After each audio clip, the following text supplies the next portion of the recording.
नमस्ते। एउटा आख्यान छ, भुसभित्र सल्किएको आगो कतिखेर मुस्लोको रूपमा परिणत हुन्छ भन्न सकिन्न। अहिले नेटो सैन्य गठबन्धन जुन अमेरिकाको नेतृत्वमा चल्दै आएको छ, त्यो भित्र आगाका मुसलहरू देखा पर्न थालेका छन्। यस्तो अन्तर्विरोध लामो समयदेखि उनीहरूभित्र थियो र त्यो हल हुने सम्भावना पनि छैन। युक्रेन द्वन्द्वले जति जति सङ्कट गहिरो बनाउँदैछ, त्यसको चपेटामा नेटो झन्झन नउम्कने गरी फस्दैछ। यही जुलाई 21 र 22 तारिकका दिन नेटोको बैठक हुँदैछ लिथुनियामा। त्यो बैठकको पूर्व सन्ध्यामा यसरी अन्तर्विरोध छताछुल्ल भएका छन् नेटो सदस्यको बीचमा कि हेर्दा लाग्छ त्यसलाई हल गर्ने अब कुनै बाटो उनीहरूसँग छैन। किन भन्छ भने स्वार्थबाजी हो, सङ्कटले गर्दा स्वार्थबाजी हो, चालबाजीहरू चाहिँ फेरिए र अमेरिकाको नियतबाट युरोपियनहरू अहिले तर्सेका होइनन्, हैन, धेरै पहिलेदेखि तर्सिँदै आएका पनि छन्। कतिपय अवस्थामा अमेरिकाका विरुद्धमा बिगुल पनि फुकेका छन् विभिन्न घटनाहरूमा। बिस्तारै बिस्तारै चाहिँ तपाईको अहिले पछिल्लो सबभन्दा पछिल्लो कालमा युक्रेनलाई क्लस्टर बम दिने अमेरिकाले निर्णय गरेपछि त्यसको आक्रोश नेटो सदस्य देशहरूमा चाहिँ चरमचुलीमा पुगेको छ र बाहिर विस्फोट भएको छ। यो क्लस्टर बम 2008 मा राष्ट्रसङ्घले प्रतिबन्ध लगाएको थियो, हैन, प्रयोग गर्न नमिल्ने गरी, र त्यसलाई 120 देशले अनुमोदन गरेका छन्। अनुमोदन गर्नेमा अमेरिका पनि एउटा देश हो, तर आफैले अनुमोदन गरेको त्यो राष्ट्रसङ्घको त्यो निर्णय उल्लङ्घन गर्दै अमेरिकाले अहिले युक्रेनलाई क्लस्टर बम, सबैको विरोधका बावजुद पनि क्लस्टर बम दिने निर्णय गरेको छ र पठाउँदैछ। के हो त अमेरिकाको यो बाध्यता, हैन? अमेरिकाले आफ्ना सबै गठबन्धनका सदस्यहरूलाई चिडाएर यो निर्णय किन गरिरहेको छ, यो साह्रै महत्त्वपूर्ण प्रश्न हो। पश्चिमाहरूको भोलिको गन्तव्य, भोलिको भविष्यको आकलन गर्नको निम्ति यो साह्रै महत्त्वपूर्ण मुद्दा हो। म आज विशेष गरिकन नेटो बैठकको पूर्व सन्ध्यामा जे जस्ता चाहिँ दृश्यहरू आइरहेका छन्, यसको अलिकति चिरफार र यसभित्रको चाहिँ जो अन्तर्वस्तु अन्तर्य हो त्यो के हुन सक्छ भन्ने विषयमा अलिकति आफ्नो चाहिँ केही आकलन चाहिँ म प्रस्तुत गर्न गइरहेको छु। जस्तो यो चाहिँ तपाईको क्लस्टर बम यो दिनुभन्दा अगाडि हामीले अलिकति यसको पृष्ठभूमि हेर्न एकदमै जरुरी छ। अमेरिकाको यो निर्णय भन्दा अगाडिको पृष्ठभूमि हेर्न एकदमै जरुरी छ। गएको मे महिनामा अमेरिकाको एउटा चाहिँ मन्त्री भिक्टोरिया नुल्यान्ड, जो नेपाल पनि आएकी थिइन्, यहाँ धम्काउन आएकी थिइन्, र उनी चाहिँ अमेरिकाभरिका टोटल माफियाहरूको अमेरिकन सत्तामा प्रतिनिधित्व गर्ने एउटा प्रतिनिधिका रूपमा चिनिन्छन्। त्यही कारणले माफियाहरूले आफ्नो प्रतिनिधिको रूपमा चाहिँ लगेको हुनाले उनी जर्ज बुशदेखि डोनाल्ड ट्रम्प हुँदै बाइडेनसम्मको सबै कार्यकालमा अमेरिकाको सत्ताको शीर्ष तहमा छिन्, हैन? त उनको चाहिँ राजनीतिक चाहिँ छवि अथवा प्रभावको कारण होइन कि उनी एउटा कसैको प्रतिनिधि हुन्। उनले चाहिँ मे महिनामै के भनेकी थिइन् भन्छ भने युक्रेनलाई काउन्टर अफेन्सिभ अथवा जवाबी हमला, रुसमाथि जवाबी हमलाको तयारी गर्नको निम्ति अमेरिकाले धेरै लामो समय पहिलेदेखि सघाउँदै आएको छ भनेर उनले त्यो युक्रेनले काउन्टर अफेन्सिभको कुरो उठाउनुभन्दा पहिले नै उनले यो कुरा सार्वजनिक गरेकी थिइन् मे महिनामै, हैन? अमेरिकाले सघाइरहेको छ भनेकी थिइन्। अब युक्रेनको काउन्टर अफेन्सिभ भन्ने जुन शब्द आयो, त्यो योजना बनाइसकेपछि अमेरिकाले अर्को एउटा विकल्प के पनि सोच्यो भन्छ भने कथम कदाचित अब त्यो चाहिँ तपाईको आक्रमण सफल भएन भने, हैन, गर्ने के भन्ने खालले उसले चाहिँ तपाईको विभिन्न विकल्पमा सोच्न सुरु गरेको थियो। पहिलो उसको प्राथमिकता रुसमाथि जवाबी हमला र त्यो सफल नभएको खण्डमा बाटो के त, अनि उसले विकल्पमा विभिन्न बहसहरू गराउँदै ल्याएको थियो। हामीले अब त्यो श्रृङ्खलालाई अलिकति हेर्न जरुरी छ। किन भन्छ भने यति बेला युक्रेनको काउन्टर अफेन्सिभ नराम्रोसँग चाहिँ असफल भएको छ र पश्चिमाहरूले अभेद्य हतियारको रूपमा प्रस्तुत गरेका, हैन, जस्तो त्यसलाई कसैले पनि चाहिँ नष्ट गर्न सक्दैन भनेर दाबी गरेका जर्मनीको लियोपार्ड 2 ट्याङ्क भयो, अथवा बेलायतको च्यालेन्जर भयो, अमेरिकाको प्याट्रियोट प्रतिरक्षा प्रणाली, अनि यिनी सबै चाहिँ रुसले ध्वस्त बनाइसकेको छ र यसबाट पश्चिमी जगतमा एउटा ठुलो भय र हताशा पैदा भएको छ र युरोपियनहरू एकदमै बढी डराइरहेका छन् हैन। जर्मनीमा त्योभन्दा माथिल्लो स्तरको हतियार छैन, बेलायतमा पनि सबभन्दा चाहिँ बलियो भनेको च्यालेन्जर हो, अमेरिकाको प्रतिरक्षा प्रणाली पनि सबभन्दा सटिक र भरपर्दो भनेको पेट्रियट हो। यो कुनै पनि काम लागेन युक्रेन द्वन्द्वमा रुससँग। यसले चाहिँ अमेरिका र युरोपमा एउटा ठुलो भय र आतंक सृजना भएको छ र यही आतंकको बीचमा अहिले चाहिँ क्लस्टर बम दिने अमेरिकाले निर्णय गरेको छ। म यसलाई अलिकति पछाडि जोड्छु। मैले भने भिक्टोरिया नुल्यान्डको त्यो बयानसँगै अमेरिकाले अरू एक दुईटा हल्ला चलाउँदै आएको थियो। जस्तो उसले के भनेको थियो हुन्छ भने मे महिनामै युक्रेनले सेप्टेम्बर महिनासम्म, उसले 5 महिना भनेको थियो समय, सेप्टेम्बर महिनासम्म रुसलाई जित्ने वा रुससँग कुनै सम्झौता हुने हामीलाई भरपर्दो ग्यारेन्टी दिनुपर्छ उसले मागेको थियो। यसको कारण के थियो भन्छ भने त्यो भरपर्दो ग्यारेन्टी नदिएको खण्डमा हैन कसरी जाने भनेर उनको आफ्नो चाहिँ छुट्टै प्लान थियो हैन। जस्तो युक्रेनबाट पन्छिने कि अथवा चाहिँ त्यो युद्धलाई अझ भयानक बनाइदिने कि आदि इत्यादि उनका तपाईको आफ्ना रणनीतिहरू चाहिँ छन् भित्र र उसले सेप्टेम्बरसम्मको म्याद दिएको थियो। यो चाहिँ जुलाई महिना भयो। अब अमेरिकाले भनेअनुसार न त युक्रेनले अब रुसलाई जित्न सक्ने सम्भावना छ, न रुससँग कुनै सम्झौता हुन सक्ने सम्भावना छ। अनि त्यसपछि मार्च महिनामा उसले अर्को एउटा चाहिँ तपाईको बहस चाहिँ बाहिर ल्यायो, एउटा तर्क। उसले के भन्नु भन्छ भने युक्रेन द्वन्द्वलाई कोरियाको मोडेलमा फ्रिज गरेर लैजान सकिन्छ भन्यो हैन। त्यो भनेको के हो भन्छ भने जस्तो दक्षिण र उत्तर कोरियाको स्थिति अहिले के हो भन्छ भने ती दुवै देशमा जो सीमा रेखा छ त्यहाँ चाहिँ हतियार चाहिँ पड्काउन मात्रै रोकिएको एउटा सहमति, अनौपचारिक सहमति, लिखित केही पनि छैन। तर युद्ध अन्त्य भएको घोषणा भएको छैन हैन। त्यो बेला चाहिँ 1953 मा उत्तर कोरियालीहरू अथवा त्यसबेलाका त्यहाँका कम्युनिस्टहरू किम इल सुङको चाहिँ तपाईको पार्टी र सहयोगको रूपमा चाहिँ रुस र चीनहरूले जति भूभाग चाहिँ तपाईको नियन्त्रण गरेका थिए त्यो उत्तर कोरिया भयो। जो अमेरिकाले कब्जा गरेको थियो त्यो चाहिँ दक्षिण कोरिया भयो। लडाईँ रोकियो तर सिमानाको सम्झौता पनि भएको छैन, कुनै अब त्यो युद्ध रोकेको लिखित सहमति सम्झौता पनि भएको छैन र भोलि अब युद्ध भड्किन्न भन्ने कुनै ग्यारेन्टी पनि छैन। त्यो अवस्थामा युक्रेनलाई लैजाने अमेरिकाको प्रस्ताव आयो दोस्रो पटक। अब यसको मतलब के थियो भन्छ भने जस्तो क्रिमिया र पछाडि रुसमा गाभिएका 4वटा चाहिँ प्रान्तहरू हैन, जस्तो डोनेस्क भयो, लुहान्स्क भयो, जेपोरिजिया र खेर्सोन, यो सबै क्षेत्र रुसले कब्जा गरेको छ त्यतिकै रन दिने, बाँकी क्षेत्रमा युक्रेन छ त्यतिकै रन दिने हैन। युद्ध अन्त्य भएको घोषणा पनि नगर्ने र चाहिँ युद्ध चाहिँ रोक्ने गर्ने भन्ने हिसाबले चाहिँ अमेरिकाले प्रस्ताव ल्यायो। यसका पछाडिको उसको मनसाय जस्तो दक्षिण कोरियालाई जसरी उसले सैन्य बेस बनायो अहिले त्यो युद्ध फ्रिज गरेर त्यस्तै बाँकी युक्रेनी भूभाग जो युक्रेनको जान्छ त्यो जानी भयो हैन, अमेरिकाको निम्ति के टाउको दुखाइको विषय भएन। बाँकी युक्रेनी भूभागलाई आफ्नो बेस क्याम्पमा बदल्न सकिन्छ भन्ने सोचले त्यो ल्यायो। त्यसले पनि खासै गति लिएन।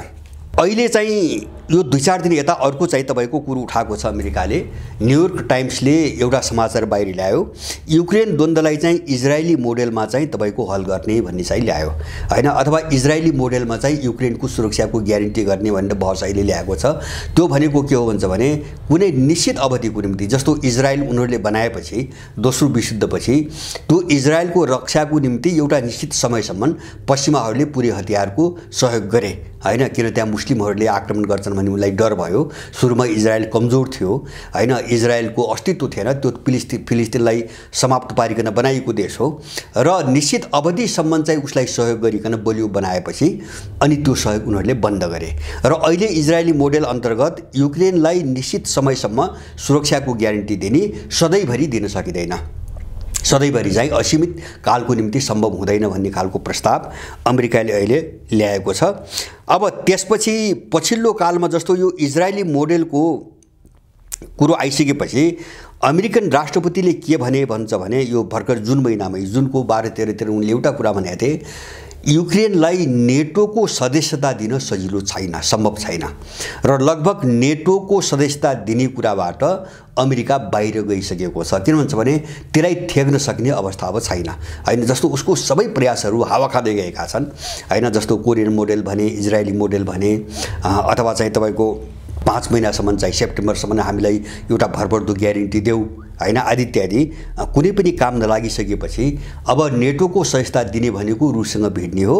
त्यो पनि काउन्टर अफेन्सिभ नराम्रोसँग असफल भइसकेपछि रुस एउटा रहस्यमय शक्ति बन्दै गएको छ उनको निम्ति। रुससँग के छ भन्ने भयो हैन। अब उनका सबभन्दा अत्याधुनिक भनेका सबभन्दा चाहिँ क्षमतावान भनेका सबै हतियार नष्ट भइसकेपछि उनीहरू एउटा सोच्न बाध्य हुने ठाउँमा पुगेका छन् अहिले र रुस एउटा रहस्यमय विषय बन्दै गएको छ।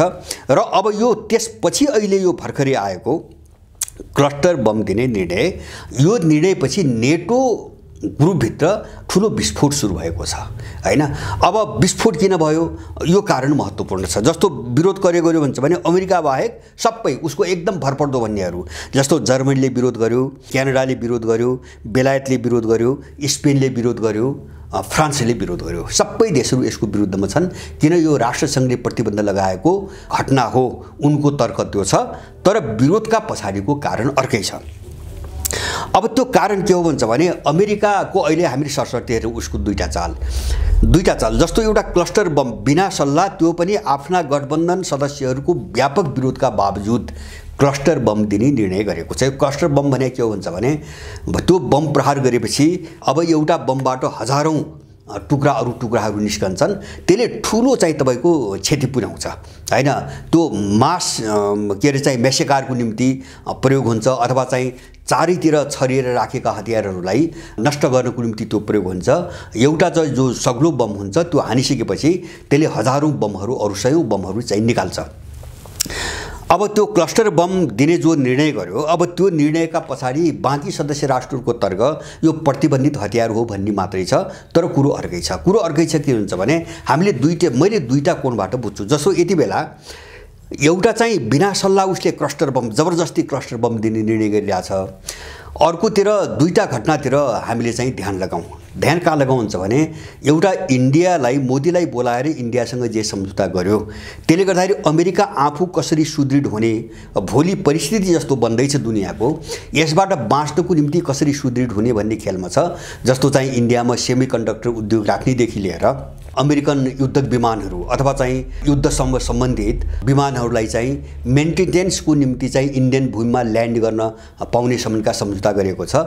र इन्डियालाई भोलि आर्थिक रूपमा जस्तो सेमिकन्डक्टर साह्रै महत्त्वपूर्ण चिज हो, यसको उत्पादनदेखि लिएर भोलि चाहिँ उसको चाहिँ बेस क्याम्प, जस्तो अहिले त मेन्टेनेन्सको निम्ति ल्यान्डिङ गर्ने मात्रै भनेको छ, जस्तो तेल भर्ने होला अथवा चाहिँ मर्मत गर्ने बहानामा, तर उसले एउटा बेस क्याम्प खोजिरहेको छ, यो क्षेत्रमा पाइरहेको छैन फिलिपिन्स बाहेक, फिलिपिन्स कोरिया र चाहिँ तपाईको जापान बाहेक।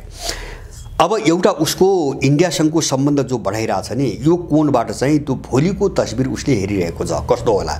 दोस्रो चाहिँ त्योभन्दा पनि अनौठो घटना के हो भन्छ भने यही अमेरिकनहरूले गएको 2022 को अन्त्यतिर चीनलाई अमेरिकाको रणनीतिक समस्या अथवा मुख्य शत्रु भन्ने घोषणा गरेका थिए। रुस तात्कालिक शत्रु मात्रै हो, तर हाम्रो दीर्घकालीन शत्रु शक्तिको हिसाबले, अर्थतन्त्रको हिसाबले अथवा चाहिँ न्यारेटिभको हिसाबले, मूल्य मान्यताका हिसाबले चीन चाहिँ हाम्रो मूल शत्रु हो भनेर घोषणा गरेका अमेरिकनहरू अहिले चीनसँगको सम्बन्ध सुधार गर्ने नाममा चीन भ्रमणको तपाईको ताती लागेका छन् हैन। जस्तो बाइडेनले चाहिँ तपाईको G20 को बैठकमा हैन सीसँग भेटे र 4-5 वटा कमिटमेन्ट गरे सम्बन्ध सुधार गर्नको निम्ति, हामी सम्बन्ध सुधार गर्न चाहन्छौँ। उनले धेरै याचना गरेका थिए र हामी एक चीन नीतिमा प्रतिबद्ध छौँ हैन, हामी ताइवानलाई मान्यता दिँदैनौँ, धेरै कुरा उनले गरेका थिए। ती अमेरिकनहरूले जे बोल्छन् त्यो गर्दैनन्, त्यसको विपरीत गर्छन्। अब अमेरिकनहरू भरपर्दो मान्छे नै होइनन्। अब त्यसपछि भर्खरै ब्लिङ्केनको भ्रमण भयो हैन, ब्लिङ्केनको भ्रमण भयो। उनले चाहिँ विशेष गरिकन अमेरिकनहरूको ब्लिङ्केनदेखि अहिले भर्खरै अमेरिकाको अर्थमन्त्री चाहिँ चीनको भ्रमण छिन्, सायद आज सकिँदैछ, आइतबार सकिँदैछ। अब त्यो भ्रमणमा उनको जोड के छ भन्छ भने एउटा चाहिँ चीनसँगको सम्बन्ध कसरी सामान्यीकरण गर्ने, उनले चाहिँ अभूतपूर्व एउटा सफलता हुन सक्ने सम्भावना छ यसो भनेकी छिन्। र चाहिँ एउटा उनको जोड ब्लिङ्केनको पालामा पनि र अहिले जेनेट एलेन जो भ्रमणमा छिन् अर्थमन्त्री, उनको चाहिँ संवादमा पनि अमेरिकनहरूको सबभन्दा ठुलो जोड चीनले त्यो पेलोसीको भ्रमणपछि जो सैन्य सम्बन्ध विच्छेद गरेको छ अमेरिकासँग त्यसको पुनर्बहाली गर्न दुबईको जोड रह्यो। चीनले ब्लिङ्केनसँग पनि त्यो इन्कार गर्यो र अहिले जेनेटसँग पनि इन्कार गर्यो। अमेरिकासँग सैन्य सम्बन्ध पुनर्बहाली गर्न अथवा सैन्य सम्बन्ध सम्बन्धी सूचना आदान प्रदान गर्ने जो सम्झौता थियो र पछि उसले रद्द गर्यो, सस्पेन्ड गर्यो, त्यसलाई पुनर्बहाली गर्नमा चीनले अहिले पनि इन्कार गर्यो। त अब यहाँ हामीले हेर्ने के हुन्छ भने जसलाई मुख्य शत्रु उनले घोषित गरेका थिए, अब त्यो देशको यत्रो चाप्लुसी किन, होइन त्यस्तो चाप्लुसी किन? यसका पछाडि एउटै के छ भन्छ भने मैले भने अब चाहिँ हामी चाहिँ क्लस्टर बमसँग जोडौँ। अब क्लस्टर बम युक्रेनलाई दिएर अमेरिकाले बनाएको एउटै रणनीति के हो भन्छ भने क्लस्टर बम युक्रेनले प्रयोग गर्यो भने त्यो युद्ध खतरनाक ढङ्गले चाहिँ विस्फोट हुन्छ र त्यसको दायरा बढ्छ। यसमा कुनै पनि शङ्का छैन, कुनै पनि शङ्का छैन। त्यो दायरा बढाएर सिङ्गो युरोपलाई रुससँग आगोको ज्वालामा झस्न खोजिरहेको छ अमेरिकाले, होइन। ज्वालामा जस्तो कसैलाई पनि नेटो एउटै गठबन्धनमा बसेका छन्, कसैलाई पनि सल्लाह नगरिकन, छलफलै नगरिकन जो जबरजस्ती गरिरहेको छ नि, युरोपलाई कसरी चाहिँ आगोमा झोस्दिने भन्ने रणनीतिमा पुगेको छ, एउटा पाटो। र दोस्रो अर्को पाटो के देखिन्छ भन्छ भने त्यसपछि आउने परिस्थिति, होइन, त्यो त भयावह हुन्छ अब, होइन। क्लस्टर बम प्रयोग युक्रेनले गर्यो भने त त्यो त भयावह हुन्छ। अब रुसले चाहिँ छोड्ने कुरा आउँदैन, जस्तै उसले पनि ट्याक्टिकल न्युक्लियर चाहिँ तपाईँको हतियारहरू प्रयोग गर्न सक्ने भन्दै बेलारुसमा तैनात गरिसकेका छ। र अब बाहिर आएका चाहिँ तपाईँको तथ्याङ्क अनुसार झन्डै 1600 यस्ता हतियारहरू रुसले एकदम तयारी अवस्थामा राखेको छ। ट्याक्टिकल न्युक्लियर मिसाइलहरू 1600 को सङ्ख्यामा चाहिँ तपाईँको एकदम रेडी अवस्थामा राखेको छ। अब त्यसपछिको जो विश्वको तस्बिर हो अमेरिकाले त्यसलाई हेरिरहेको छ, जस्तो युरोपलाई सिधाइदिने, मासिदिने, ताकि भोलि युरोप उठ्नै नसक्ने गरी आफ्नो गुलाम बनोस्, होइन। जो मतभेद बढ्दै गएको छ नि, यसलाई कसरी काबुमा राख्ने भन्ने छ, होइन।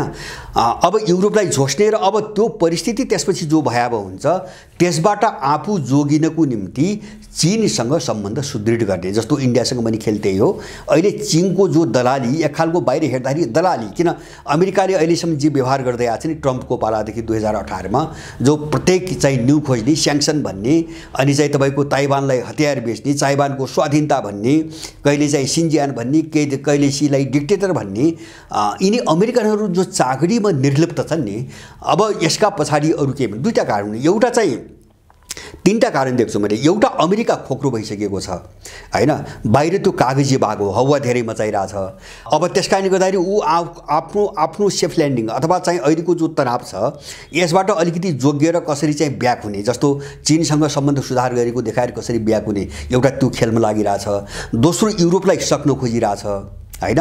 एउटा चाहिँ युद्धमा झोस्दिने, रुससँग चाहिँ फसाइदिने खेलमा लागिरहेछ। र तेस्रो कारण मैले कस्तो देख्छु हुन्छ भने भोलि यस्तो हो, उनले त आकलन गरेका छन्, होइन। भोलि त्यस्तो खालको प्रतिकूल अवस्था आयो भने आफू चाहिँ बाँच्ने, अरूलाई सिध्याएर। यो विभिन्न रणनीतिले अमेरिकाले अहिले खेलिरहेको छ। त्यही कारणले जस्तो अहिले चाहिँ तपाईँको सायद अमेरिकाको यो चाल सबैले बुझेका छन्, नबुझ्ने कुरा भएन। अहिले नेटोको बैठकको पूर्व सन्ध्यामा नेटो सदस्यहरूभित्रको विग्रह यसरी छताछुल्ल हुँदै गएको छ, भइरहेको छ कि अब त्यो सम्हालिन सक्ने मैले सम्भावना कहीँ पनि देख्दिनँ, होइन। जस्तो मैले एउटा पहिलो त भनिहालेँ, उसले युक्रेनलाई क्लस्टर बम दिने चाहिँ तपाईँको निर्णयको विरुद्धमा नेटोका लगभग सबै देशहरू त्यो विरुद्धमा चाहिँ आपत्तिजनक चाहिँ तपाईँको आपत्ति जनाएर उनीहरूले विरोध गरे, नम्बर 1। दोस्रो घटना भर्खरै घटेको थियो, जस्तो नेटोका अहिले जो महासचिव छन् स्टोल्टेनबर्ग, उनको कार्यकाल सकिएपछि जो व्यक्तिहरूको चयन गर्ने कुरामा यिनको बिचमा सहमति भएन, होइन। अमेरिकाले जुन व्यक्ति चाहिरहेको थियो त्यो व्यक्ति र युरोपियनले चाहेको व्यक्ति धेरै फरक छन्। जस्तो अमेरिकाले अहिले चाहिँ जर्मनको चाहिँ नागरिक जो चाहिँ अहिले युरोपियन युनियनको प्रमुख छन् उनलाई बनाउन खोजेको, जो चाहिँ यो अहिलेको चान्सलर छन् उनको कट्टर दुश्मन हुन्, होइन। जर्मनीले त्यसमा आपत्ति जनाएको छ। नेटोको चाहिँ तपाईँको महासचिवका रूपमा मात्रै होइन कि उनलाई, ती महिलालाई युका सबै मामिलाबाट अब चाहिँ बाहिर राख्नुपर्छ भन्ने जर्मनीले त्यस्तो मत राख्छ अहिलेको सत्ता पक्षले। महासचिवको चयन हुन सकेन, होइन। पहिलो सत्यता जस्तो युक्रेनलाई नेटोको सदस्य बनाउने कुरामा जर्मनी र हङ्गेरीले भेटो प्रयोग गर्ने धम्की दिए, अहिले भर्खरै जर्मनीको यो पूर्व सन्ध्यामा जस्तो अमेरिका बाइडेन पनि छैन, तर उसको त्यो चाल पनि हुनसक्छ। जस्तो अरू देश त प्रस्तावक छन् जो अमेरिकाका पिठ्युको रूपमा चिनिन्छन्, जस्तो 3वटा बाल्टिक देशहरू र विशेष गरिकन पोल्यान्ड होइन। यो 4वटा देशहरू अमेरिकन पिठ्यु, यी 4वटा देशहरू युक्रेनलाई जसरी पनि नेटोमा सामेल गर्नुपर्छ भन्ने पक्षमा छन्। त्यसको विरुद्धमा जर्मनीले भिटो प्रयोग गर्ने, त्यसलाई ब्लक गर्ने कुरा अहिले सार्वजनिक गर्यो। हङ्गेरीले पहिलेदेखि भन्दै आछ, फ्रान्स पनि त्यो पक्षमा छैन। र अर्को कुरा चाहिँ तपाईँको अमेरिकाले जापानलाई पनि नेटोमा तान्न खोजिरहेको छ र फ्रान्सले यसलाई ब्लक गर्ने चाहिँ घोषणा गर्यो होइन। यो हामीलाई स्वीकार्य छैन, किन फ्रान्सले पहिले नै के भनेको छ भन्छ भने नेटो भनेको एटलान्टिक सङ्गठन हो होइन, एटलान्टिक महासागरसँग जोडिएका युरोपियन देश र उत्तरी अमेरिकाका देशहरूको सङ्गठन हो। अब त्योभन्दा बाहिर चाहिँ नेटोलाई लान सकिँदैन, फ्रान्सले त्यही भनेको छ। त्यसकारणले जापानलाई सामेल गर्ने कुरा पनि ब्लक गर्ने भए, युक्रेनलाई सामेल गर्ने कुरा पनि ब्लक गर्ने भए युरोपियन सदस्यहरूले। र अर्को एउटा चाहिँ गजबको घटना अहिले के भयो भन्छ भने जस्तो स्विडेनलाई टर्कीले ब्लक गरिरहेको छ। र अब अहिले चाहिँ टर्कीको एउटा गजबको चाहिँ बाहिर सुन्दा हास्यास्पद जस्तो देखिने, जस्तो उसको बाहिर सम्बन्ध त रुस र चीनसँग जति प्रगाढ बन्दै गएको छ र मध्यपूर्वमा मुस्लिमहरूको चाहिँ एकजुटताको निम्ति रुसी पहलमा उसले जसरी काम गरिरहेको छ त्यो हेर्दा नपत्याउँदो खालको एउटा समाचार हिजो मात्र बाहिर आएको छ। त्यो समाचार के हो भन्छ भने युक्रेनका राष्ट्रपतिको जो इस्तानबुल भ्रमण भयो, त्यो भ्रमणपछि चाहिँ एर्दोगानले, टर्कीका राष्ट्रपतिले युक्रेनलाई नेटोमा सामेल गर्ने कुराको दृढतापूर्वक समर्थन गरे होइन। हामी यसको पक्षमा छौँ भने अब सुन्दा अचम्म लाग्छ, किन भन्छ भने रुसले सैन्य अपरेसन यही कारणले गर्यो होइन, नेटोमा चाहिँ युक्रेन सामेल हुने कुरालाई लिएर गर्यो। अब रुसको सबैभन्दा नजिकको, अहिले नेटो सदस्यहरूभित्र रुसको सबैभन्दा नजिकको भनेको टर्कीले त्यसको समर्थन गर्यो होइन। बाहिर हेर्दाखेरि असहज जस्तो लाग्ने, तर मलाई के लाग्छ भन्छ भने यो टर्कीको खेल हो जस्तो, यो अमेरिकालाई नङ्ग्याउने र युक्रेनीहरूलाई युरोपियन र अमेरिकनहरूप्रति भरोसा नगर भन्ने ठाउँमा पुर्याउने टर्कीको खेल जस्तो चाहिँ मलाई लाग्छ, मेरो आफ्नो चाहिँ बुझाइमा। किन भन्छ भने अमेरिकन राष्ट्रपतिले भर्खरै, मैले पहिले पनि भने, के अरे चाहिँ युक्रेनलाई नेटोको सदस्य दिन चाहिँ त्यति सजिलो छैन, सम्भव छैन। त्यो बाइडेनले भर्खरै बोलिरहेका छन्, यो चाहिँ 1 महिना अगाडि बोलेका छन्। र चाहिँ जस्तो जर्मनी लगायत, हङ्गेरी लगायत फ्रान्स पनि सबै नेटोमा चाहिँ युक्रेनलाई सामेल गर्ने कुराको विरुद्धमा छन्। र अहिले चाहिँ मेरो समर्थन छ भनेर जेलेन्स्कीलाई उचाल दिएपछि यिनको बिचमा अन्तर्विरोध पैदा हुन्छ भन्ने एउटा कार्ड चाहिँ एर्दोगानले खेलेको देखिन्छ। र यसलाई मैले नेटोभित्रकै अन्तर्विरोधको एउटा उपजको रूपमा बुझ्छु होइन। नत्र भने रुसलाई त्यसरी चिढाएर, रुसलाई मात्र होइन चीनलाई पनि चिढाएर एर्दोगानले यो कुरा बोल्न सम्भव छैन र सजिलो पनि छैन। किन अस्ति भर्खरै भएको चुनावमा पनि त्यो अमेरिकनहरू, पश्चिमाहरू चाहिँ एर्दोगानलाई हराउनुको निम्ति सम्पूर्ण शक्ति लगाएका थिए र त्यो एर्दोगानले सिधा आरोप पनि लगाएका थिए। अमेरिकनहरूले के खुराफात गरिरहेछन् टर्कीमा त्यो आरोप लगाएका थिए। त्यस्तो खालको जो कटुतापूर्ण सम्बन्ध हो, त्यो कटुतापूर्ण सम्बन्धको बिचमा रुसलाई पुरै दुश्मन बनाउने गरी होइन तपाईँको टर्कीले युक्रेनलाई नेटोमा सामेल गर्ने कुरा गर्यो। मलाई चाहिँ त्यस्तो लाग्दैन।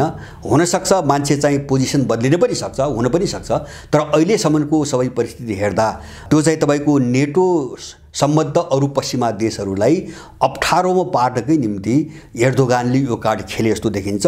त्यो एउटा अन्तर्विरोधको एउटा पाटो भयो।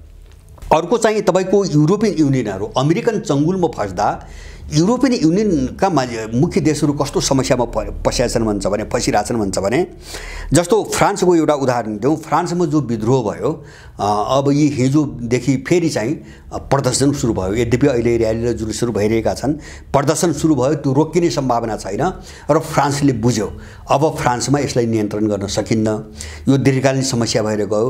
अब त्यो भइसकेपछि फ्रान्समा एउटा अहिले मुद्दा उठेको छ सेन्जेन एरियाबाट बाहिर हुने। सेन्जेन एरिया भनेको जस्तो ईयूका जति पनि सदस्य देशहरू छन्, ती देशहरू एक देशबाट अर्को देशमा जाँदाखेरि सबै बर्डर खुला छ ईयूको नियमअनुसार। त्यसबाट पछि हट्ने र बोर्डर सिल गर्ने कुरा चाहिँ फ्रान्समा उठ्न सुरु गर्यो र यो विषयमा छलफल भइरहेको छ हैन। अन्यथा मैले पहिले पनि भनेको थिएँ, फ्रान्समा अर्को एउटा बहस पनि के सुरु भएको भन्छ भने एङ्ग्लो सेक्सन गुटले हामीलाई सिद्ध्याउँछ, फ्रान्सको अस्तित्व नामेट पार्छ। यदि फ्रान्स जीवित रहने हो भने हामी एसियासँगै मिल्नुपर्छ र रुस र चीनसँग सम्बन्ध सुधार गर्नुपर्छ, होइन भने फ्रान्स टेक्न सक्दैन। यो बहस तीव्र रूपमा फ्रान्समा अगाडि बढिरहेको छ। त्यही बीचमा अहिले चाहिँ सेन्जेन नीतिबाट बाहिर जानुपर्छ भन्ने चाहिँ छलफल भइरहेको छ। यसो भयो भने युरोपियन युनियन जो EU भन्ने छ यो पनि भत्किने क्रम सुरु हुन्छ एउटा। दोस्रो चाहिँ के हुन्छ भन्छ भने त्यो अमेरिकासँगको अन्तर्विरोध पनि तीव्र भएर जान्छ। फ्रान्सको भर्खरको अवस्था, अहिलेको अवस्था कसरी फसिरहेछन् मैले त्यो मात्रै देखाउनु खोजेको। दोस्रो चाहिँ जर्मनीबाट आएको एउटा समाचार अनुसार अहिलेको बजेटमा हैन पोहोरको भन्दा जर्मनीले 30 अरब युरो कम गर्दैछ। जर्मनी त्यत्रो आर्थिक सङ्कटमा फस्यो, एकदमै डरलाग्दो आर्थिक सङ्कटमा फस्दै गएको छ, उसलाई धान्न नै मुस्किल परिरहेछ र बजेटमा चाहिँ 30 अरब युरो भनेको सामान्य खालको चाहिँ रकम होइन। त्यति चाहिँ कटौती गरेर चाहिँ बजेट जारी गर्ने चाहिँ तपाईँको समाचार आइरहेछ। अर्को चाहिँ तपाईँको अन्तर्विरोध कस्तो छ, अमेरिकाले के खेल्दियो भन्छ भने अहिले युक्रेन, पोल्यान्ड र 3टा बाल्टिक देशहरूलाई लिएर जर्मनी र फ्रान्समाथि आक्रमण तीव्र बनाएको छ। जस्तो अहिले युक्रेनको कथित काउन्टर अफेन्सिभ असफल भएपछि उसले सिधै आरोप जर्मनी र फ्रान्समाथि लगाएको छ। उसले के भनेको छ भन्छ भने उनीहरूले हामीलाई चाहिँ एकदम कवाडी भइसकेका, पुराना भइसकेका हतियार दिएर फसाए र उनले चाहिँ आधुनिक जो पछिल्लो कालमा बनेका नयाँ संस्करणका हतियारहरू हुन् त्यो हामीलाई दिएनन् भनेर उसले चाहिँ आरोप लगाइरहेछ। र अर्को यही बीचमा भर्खरै यो नेटोको बैठकको पूर्व सन्ध्यामा पोल्यान्ड र जर्मनी बीचको चाहिँ तपाईँको वाक युद्ध चाहिँ साह्रै चर्को भइरहेछ। विशेष गरिकन पोल्यान्डमा चाहिँ नेटो सेना तैनात गर्ने अथवा चाहिँ परमाणु चाहिँ मिसाइलहरू तैनात गर्ने जो अमेरिकनहरूको जो प्रयास छ त्यो प्रयासका विरुद्धमा चाहिँ जर्मनी छ। उसलाई डर के छ भन्छ भने पोल्यान्डमा युद्ध भड्क्यो भने जर्मनी चाहिँ बाँच्न सक्दैन, जर्मनी चाहिँ त्यसबाट अछुतो रहन सक्दैन। अमेरिकाले त्यहाँ फसाउनु खोजिरहेछ। पोल्यान्डमा जस्तो रुसको सिमाना नजिकै हैन घातक हतियारहरू राखेर परमाणु चाहिँ तपाईँको मिसाइलहरू राखेर उत्तेजित बनाउनु खोजिरहेको छ। र अमेरिकाको सोच के देखिन्छ भन्छ भने बेलारुसले आक्रमण गरिदियोस्, पोल्यान्डमाथि बेलारुसले आक्रमण गरिदियोस्, जसले गर्दाखेरि जर्मनी तुरुन्तै त्यो युद्धमा फसोस्।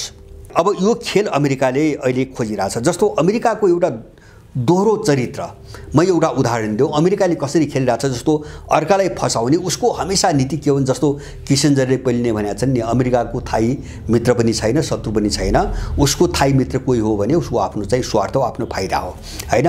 हेनरी किसिन्जरले त्यो अमेरिकनहरूको कल्चर हो, अमेरिकन नीति हो भन्ने उनले भनेका छन् धेरै पहिले। अहिले ठ्याक्कै अमेरिकनहरू त्यही बाटोमा लागिरहेका छन्।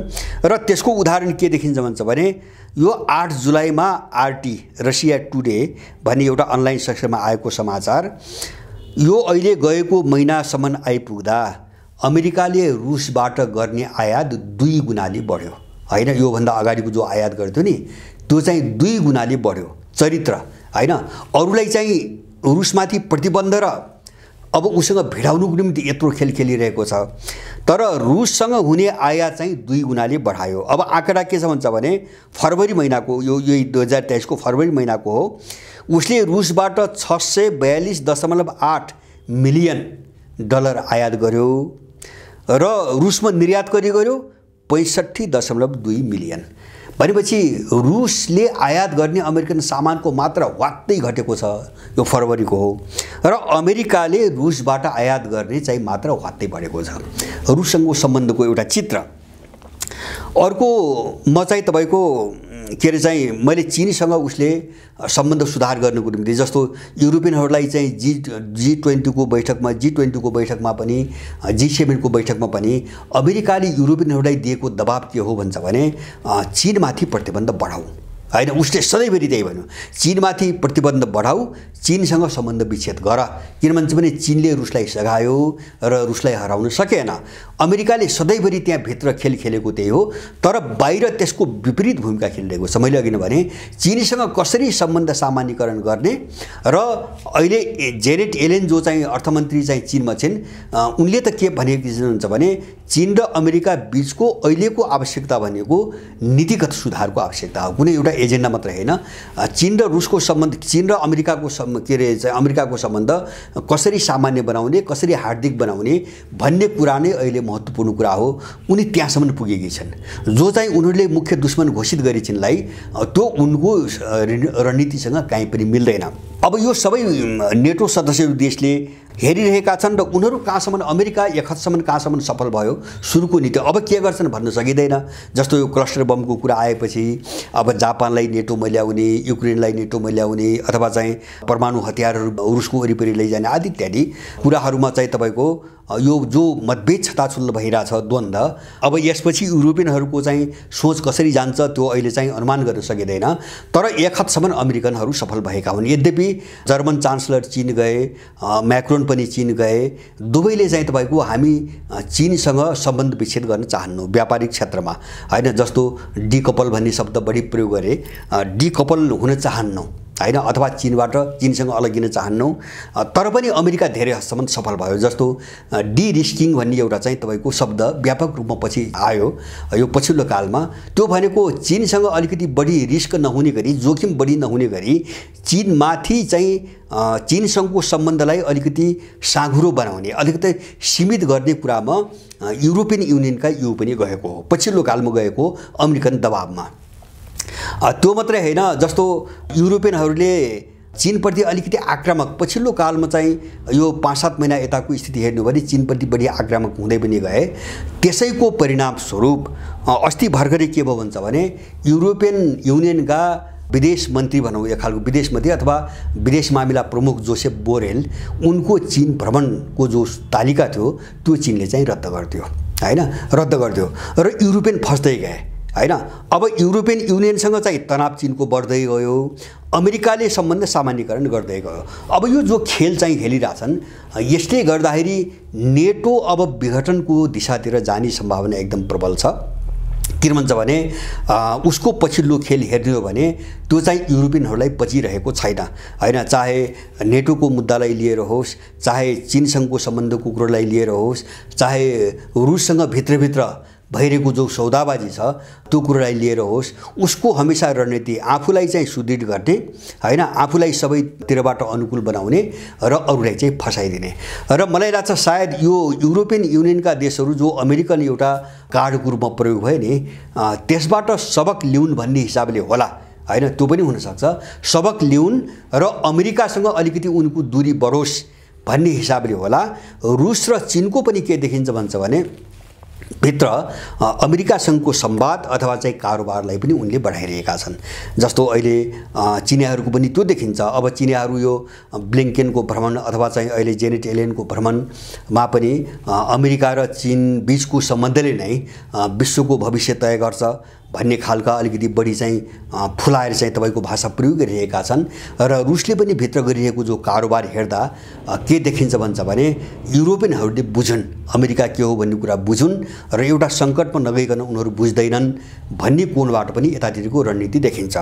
त यसलाई अलिकति कसरी हेरौँ हुन्छ भने मानौ यो जो चाहिँ विश्वको अहिलेको जो राजनीति र यसका खेलाडीहरू छन् नि, माने यहाँभित्रको अनैतिकता, फोहोरीपन अथवा चाहिँ तपाईँको दाउपेचको नाममा साह्रै तल्लो स्तरको हैन, जस्तो हिजो सम्झौता गरे आज त्यहाँ उल्लङ्घन गरे हैन, जस्तो चाहिँ अब विश्वास गर्ने ठाउँै रहेन। राजनीति कस्तो भयो भन्छ भने अब केही काम गर्दाखेरि पनि विश्वास गर्ने ठाउँ भएन।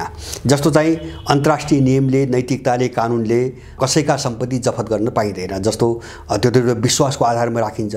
जस्तो रुसको थुप्रै रकम, झन्डै 600 बिलियन भनेको युरोप र अमेरिकामा गरेर 600 अरब डलर चाहिँ तपाईँको रकम चाहिँ उनले सिज गरेका छन् हैन।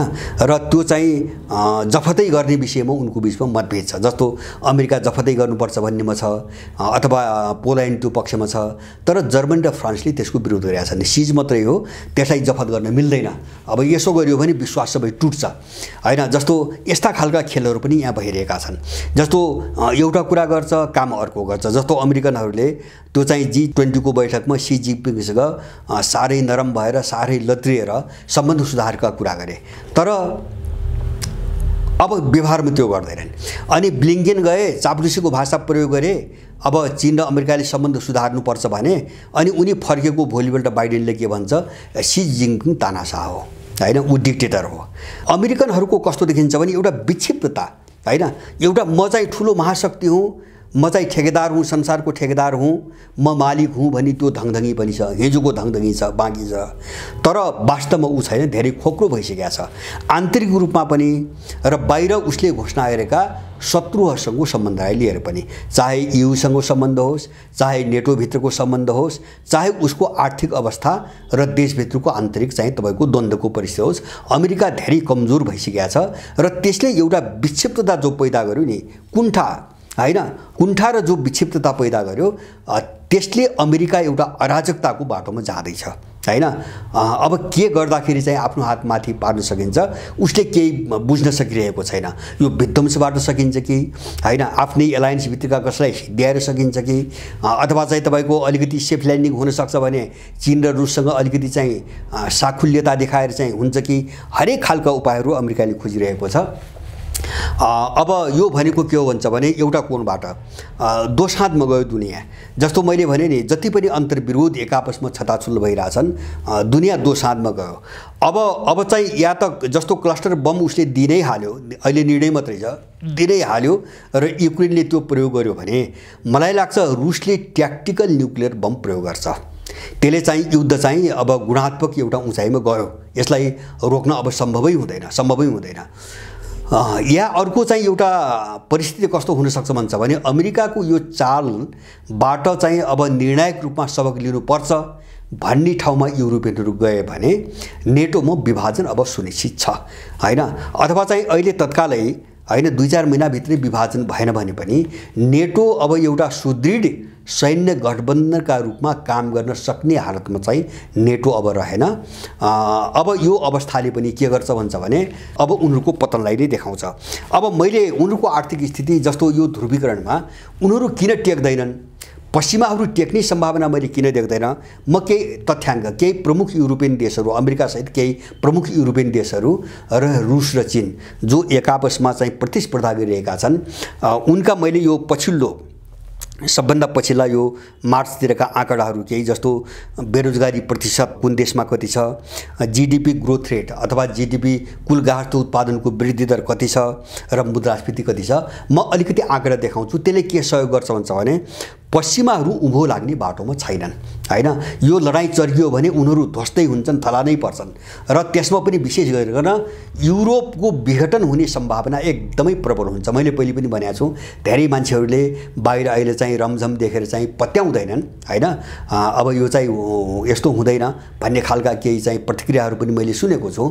तर हामीले चाहिँ भित्रको स्थिति हेर्ने हो, विकासको जो टेन्डेन्सी हो, जो रुझान हो, विकासको जो प्रोसेस हो, हामीले त्यसलाई हेर्ने हो। जस्तो मैले अलिकति आँकडा राखेर म टुङ्ग्याउँछु, किन चाहिँ पश्चिमी जगत अब यो युक्रेन द्वन्द्व लम्बियो भने अब ठेक्न सक्ने हालतमा छैन। यसको आँकडा अलिकति हेरौँ। जस्तो बेरोजगारी, अमेरिकाको बेरोजगारी 3.4%, कुल गार्हस्थ्य जीडीपी ग्रोथ रेट 2, हैन, यो गएको 2-3 महिना अगाडिको मात्रै हो सबै आँकडा, मुद्रास्फीति 4%। अब बेलायतको बेरोजगारी 3.8, जीडीपी वृद्धि दर 0.3, 0 भन्दा तल के अरे चाहिँ 0.3 र मुद्रास्फीति 6.5। जर्मनी बेरोजगारी 5.7, आर्थिक वृद्धि दर 0.7, त्यसपछि मुद्रास्फीति 5.5। फ्रान्सको चाहिँ बेरोजगारी 7.1, आर्थिक वृद्धि दर 0.7, जर्मनीको 0.2 हो आर्थिक वृद्धि दर, फ्रान्सको 0.7 र मुद्रास्फीति 5.5। स्विडेनको बेरोजगारी 7.5, आर्थिक वृद्धि दर 0.8 र मुद्रास्फीति 9.7। अब फिनल्यान्डको बेरोजगारी 6.9% कुल जनसङ्ख्याको, आर्थिक वृद्धि दर 0.2 र मुद्रास्फीति 7.9। यो भयो। अब यो आँकडा हेर्दा युरोपको कुनै पनि देशको आर्थिक वृद्धि दर 1% पुग्न सकिरहेको छैन। उनीहरूको हालत त्यस्तो नाजुक भइसक्यो, हैन। 1% को अङ्क पनि छुन सकेको छैन। त्यति मात्र हैन, सबै देश सबभन्दा बढी भनेको फ्रान्सको हो, के अरे चाहिँ स्विडेनको हो 0.8, सबै त्योभन्दा मुनि छन् 0.2 सम्म। अब यतातिर अर्को चाहिँ हेरौँ, चीन र रुसको मुख्य प्रतिस्पर्धी। जस्तो चीनको बेरोजगारी 5.2 तर आर्थिक वृद्धि दर 5.1 अकल्पनीय छ, उनको निम्ति अकल्पनीय छ। र मुद्रास्फीति 0.2, 0 भन्दा तल छ उसको मुद्रास्फीति। र युरोप र अमेरिका सबैको चाहिँ तपाईको 5 भन्दा माथि छ, 5% भन्दा माथि छ। अब रुसको सबभन्दा अनौठो कुरा, रुसको जो युद्धमा छ, झन्डै 16 महिनादेखि 1.5 वर्षदेखि युद्धमा छ, 500 दिन पुग्दैछ, सायद 500 दिन पुग्यो। त्यसको बेरोजगारी जम्मा 3%। यत्रो युद्धका बीचमा हैन, चीनको भन्दा पनि कम, धेरै कम। अमेरिका र सबै युरोपियन देशको भन्दा तल बेरोजगारी 3%। यो 3 दिन अगाडि आएको तासमा आएको रुसीहरूको आधिकारिक तथ्याङ्क हो।